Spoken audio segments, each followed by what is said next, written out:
hanging out with the 2020 NASCAR Cup Series champion at the Ignition Luncheon benefiting Phoenix Children's Hospital and starting off the playoffs at Darlington. We all know you got that special paint scheme. A young lady was able to design that who was diagnosed with cancer about 3 years ago, and that's part of your foundation. Now you're here with Phoenix Children's at the luncheon. Why is this such a priority to you, and why do these kids hit home to you? Yeah, well, it's look, you want to try to make a difference in the community if you can, and granted, none of us live out here, right? But it's still a community nonetheless, and a part of the NASCAR family, which is important to all of us that are involved. So, we try to help, in a big way or a small way, whatever it is, and that's always something I think you can, take pride in, and like I say, just try to make a difference in one way or another. So, great initiative today with the luncheon, obviously benefiting Phoenix Children's out here, and as you referenced, a special weekend for me and my team at Darlington with my foundation and benefiting Children's Healthcare of Atlanta too. So just a good week to talk about all these things, bring light to the situation, and also talk about the playoffs, which are starting this weekend too.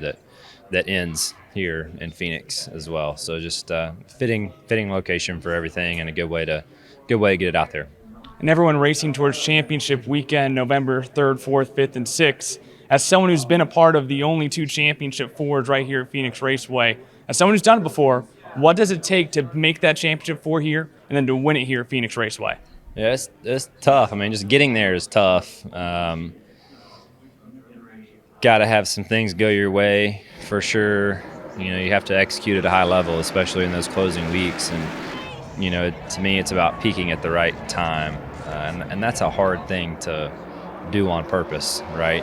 You're trying to peak all the time. You always want to be at your best, so it's a very difficult thing to get really hot at the right time. And I think a lot of that's just some good timing and ultimately having some good individuals and good teammates around you to help guide you and help navigate that path of executing race by race, really solid weekends. And when you get to those final weeks, you have to be pretty close to perfect, and it's a challenging thing to do. So proud of our run in 20. Would love to add to that. I think we have a great opportunity this season to go and have another shot at one. So we know that the road is long, and 10 weeks is a lot of racing.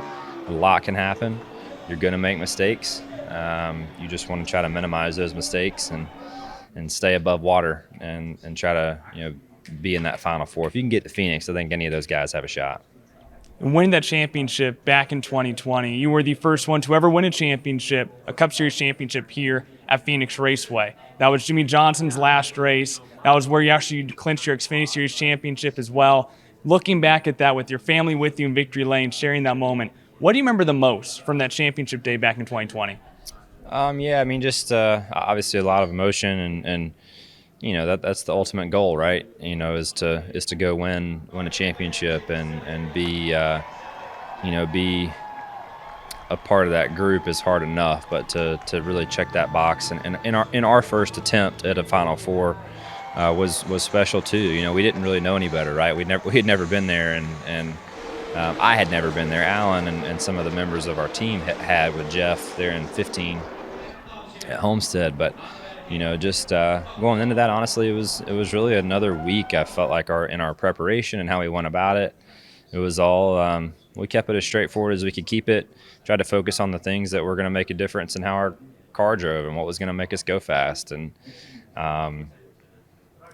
was able to check the right boxes and have the day go our way.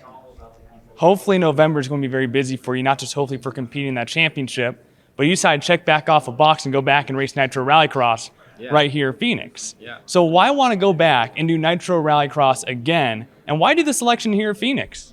It was just a few reasons. One, I enjoyed it last year. It was a lot of fun. 2, I'd like to get better at it. I thought it was something that I was really learning a lot as I went. I was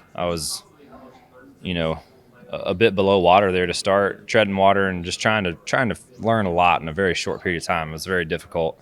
A-Shock, which is a great partner of mine, they sponsor the series and wanted me to go do another one, or asked me if I had any interest in doing another one, and just too good of a fit to pass up, too good of an opportunity, and I think a series that has a lot of potential, and a series that brings drivers from many disciplines together in one place, that kind of has a supercross vibe to it, which I think is really cool. To have that kind of vibe on four wheels, I think is a piece that we're missing, in the motorsports industry. And Travis and the Nitro crew has just done a really good job, I think, of promoting that, making it what it is, making it exciting, a fun atmosphere for the drivers, fun atmosphere for the fans, and ultimately some really cool and different racing to watch. Is there any aspects of that racing that maybe it tripped you up before, and in the past year you've been kind of thinking about anything that you're looking at, like, I'm going to be a lot better at this aspect of that kind of racing next time you race here in Phoenix? Yeah, well, I've never seen the track.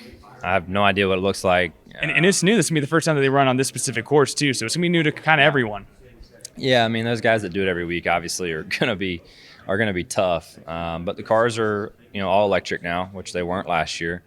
So that's a different aspect of it. Jumping, having the jumps in those races is very different. And there's a lot of technique that goes into, how to jump those cars and do it with pace. Like that was an area last year that I just really struggled with, because like I'm just trying to get to the other side. Like I was just trying to not nose into the bank and come up short. So the guys that do that a lot, the jumping aspect is not a big deal to them, and the more I did it, the more I became comfortable with it. So once you kind of get over that first intimidation factor of having to clear this gap, then you start dialing it into your racing line. How do I jump across here with pace? How do I have the most pace leading up to my jump speed, and get over the jump and land in the right spot to set you up for the next corner? And that's when you start to tie all the racetrack together, and that to me is when you really start to make time. I feel like I started to do that a little bit, there towards the feature. But it was, like I said, a lot to learn in a short period. So excited to get another stab at it, and hopefully do some more. I'd like to continue on with that and race some more of those events. I think they're really fun, and I really did enjoy it. Chase Elliott hoping for a busy November featuring this trophy at Phoenix Raceway and also race at Wild Horse Pass.